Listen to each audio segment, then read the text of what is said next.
Hey, what's up, guys? This is Krista, documenting my journey through Tony Horton's Power 90. I want to keep wanting to say P90X.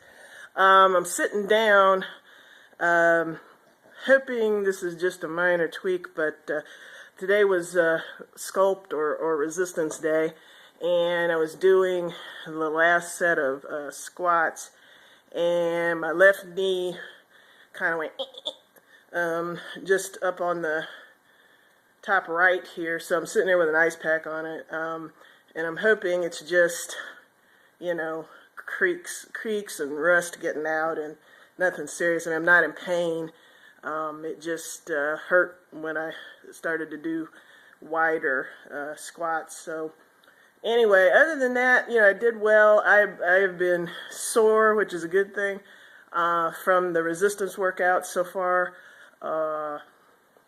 Surprisingly, my triceps, which normally I'm real strong in, so I don't know, I guess it's doing different moves. And also, I've only been using the resistance bands for the Sculpt workouts instead of hand weights.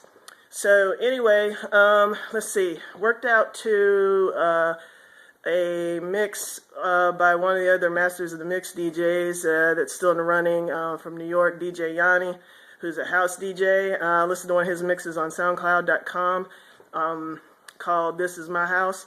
And I started out really good. I heard a lot of samples of classic house and things, and then he kind of starts to move into that, what I call Jersey Shore type of house, that which is not quite my thing, but still nice mix what I heard here for these 30 minutes. So anyway, hoping that this is just a hiccup and nothing serious. Hope you are doing well. Shout out to my Facebook group family, doing Insanity and P90X, and I don't know, I think somebody's running as well. So anyway, shout out to everybody. Tomorrow will be cardio, and we'll talk to you then. Take care. Keep press and play. Bye.